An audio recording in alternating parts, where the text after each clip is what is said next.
United Nations General Assembly has overwhelmingly rejected the Trump administration's decision to recognize the disputed city of Jerusalem as Israel's capital. By a 128-9 vote Thursday, the diplomats gathered in New York City ignored U.S. objections and approved a non-binding resolution calling on countries to avoid moving their embassies to Jerusalem.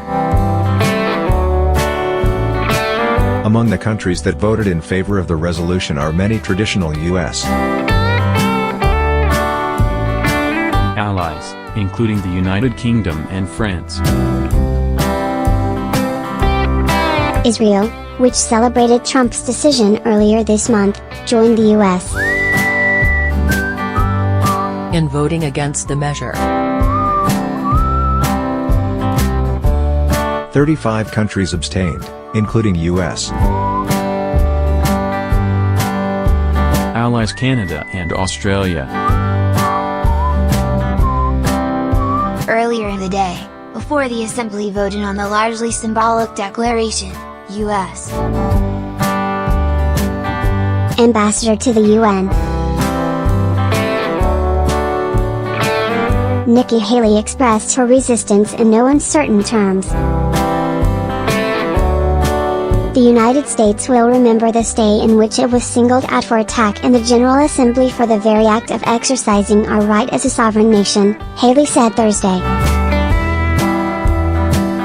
We will remember it when we are called upon to once again make the world's largest contribution to the United Nations.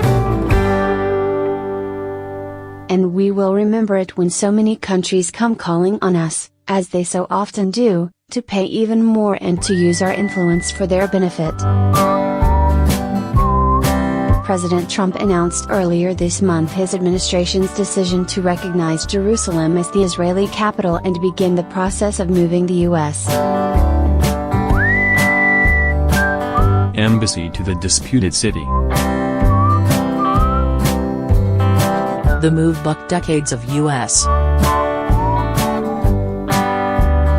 diplomatic policy and fulfilled a key campaign promise, but it also immediately set off a widespread backlash in countries around the world, who believe it would significantly undermine the peace process between Israel and the Palestinians, who also claim Jerusalem is the capital of a prospective state.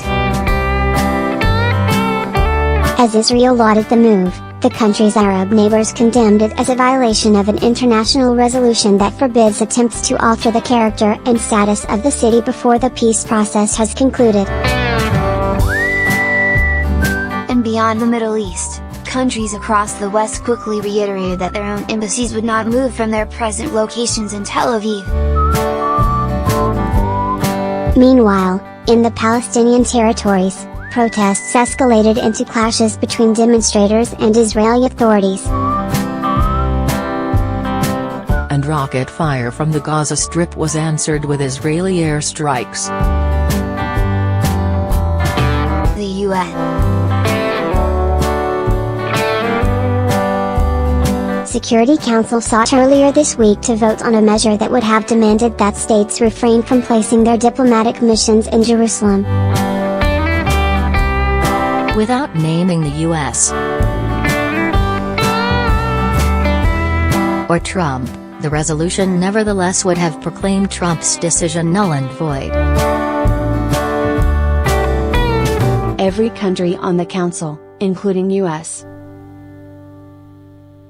allies, voted for the measure Monday, but the U.S., which holds veto power, blocked the vote.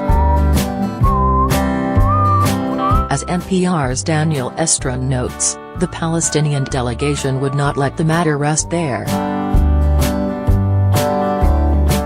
With this UN vote, Thursday, the Palestinians want to show the U.S. that the majority of the world backs their positions, he told Morning Edition. And it's part of a bigger diplomatic move that the Palestinians are making to sideline the U.S. in the peace process. They think America has taken Israel's side on the sensitive issue of Jerusalem. Haley, for her part, decried what she sees as building anti-Israeli sentiment in the UN. To its shame, the United Nations has long been a hostile place for the State of Israel, Haley told the General Assembly on Thursday. It's a wrong that undermines the credibility of this institution and that, in turn, is harmful for the entire world. I've often wondered why, in the face of such hostility, Israel has chosen to remain a member of this body, she added. And then I remember that Israel has chosen to remain in this institution because it's important to stand up for yourself. Israeli Prime Minister Benjamin Netanyahu applauded the U.S. vote, and named Haley specifically in his praise Thursday. "Thank you, President Trump and Ambassador Haley, for standing up for Israel and standing up for the truth," he said. Ultimately, the truth will prevail.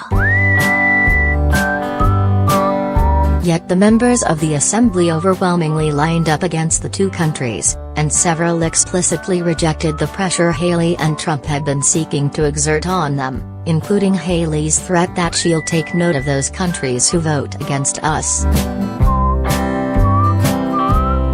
History records names, Palestinian Foreign Minister Riyad Malki said Thursday. It remembers names, the names of those who stand by what is right and the names of those who speak falsehood.